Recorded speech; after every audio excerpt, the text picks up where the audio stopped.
and she didn't like Lucy's mother, so there was no possibility that she would allow a marriage, even if Lucy wanted it, which she didn't. She was much too young for such things, and if she did ever marry, she wanted a man like her golden father, not a thin, dark, gangly boy with a long nose who thought it was funny to tease her. "I'm not dreaming, I'm thinking," Lucy defended herself. "I need something to make a good meal that can be reheated for 3 days, but not mutton. Josh does hate mutton so." "Don't blame him. I don't like it much either," Eric said. "Why not make chicken and vegetable pot in the oven? You can add everything same as a mutton stew and it lasts as long, unless you eat it all quick because it's too delicious." "I haven't got much money," Lucy whispered, ashamed. "I don't earn much at the factory, and Josh gets less than I do, and Ma's not been well enough to work since last winter when she had that terrible chill." "Show me," Eric demanded, and she opened her hand to show him the pennies and sixpences. 2 shillings, that's enough. Todd will have some leftover chicken joints by now, and I've plenty of veg you can have cheap, lass." Lucy curled her fingers over the money. "I don't want charity." "Nay, Lucy, don't get miffed," Eric grinned. "Todd allers grumbles as folk don't want the back and leg joints. He sells the breasts and has to take all the leftover bits for his missus, and his missus Sal won't use 'em. She wants whole ones to roast, so he gives the bits to the stray dogs. He'll sell you a good big parcel for a bob, and you can have 6pence worth of veg from me. Last you most of the week, that will." Lucy hesitated, nodding shyly, forcing herself not to let pride get in her way. "Thank you," she said. "Chicken would be a lovely change for Josh and Kitty." "I'll do anything for you." Eric gave her a look that made the colour rush up her pale neck and into her cheeks. "Nay, I never wanted to upset you, lass. But I like you, see, and one day, well—" He left the rest unsaid, and Lucy warmed to him. "Show me where to go," she said. "I'll buy the chicken I can afford and come back for the veg."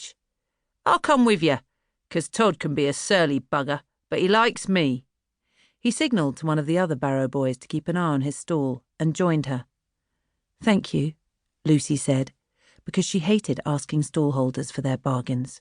Some of them just told her to clear off. Others made her uncomfortable by hinting that they'd be more than willing to help her if she obliged them. And, understanding what they meant, Lucy always backed away, shaking her head.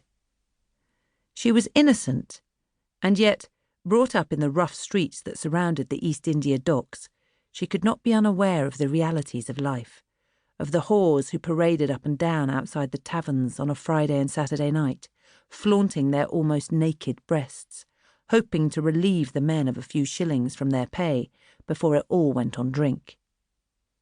Lucy was a pretty, delicate girl, with a pale complexion and fair hair, her eyes more green than blue. And in the summer she got little brown freckles over her nose and cheeks, which she hated. She had been propositioned more than once, when fetching 2 pennyworth of gin for her mother's cough of an evening. Mary Soames knew well enough that the gin did nothing for her cough, but it relieved her misery a little, and Lucy never refused to do her mother's bidding, though, had Pa been home, he would not have approved.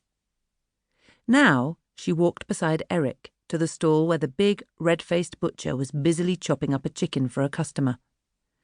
Very few of the women who bought from him could ever afford to buy a whole one for roasting.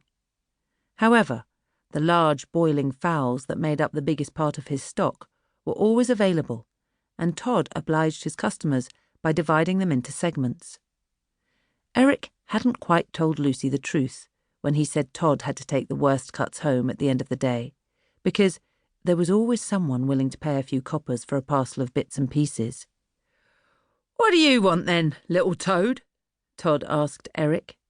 But the insult was more a caress, because the two were good friends.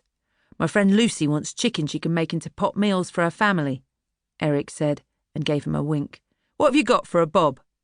Todd stared at Lucy for a long moment, and then nodded. "I've got 6 backbones here, lass.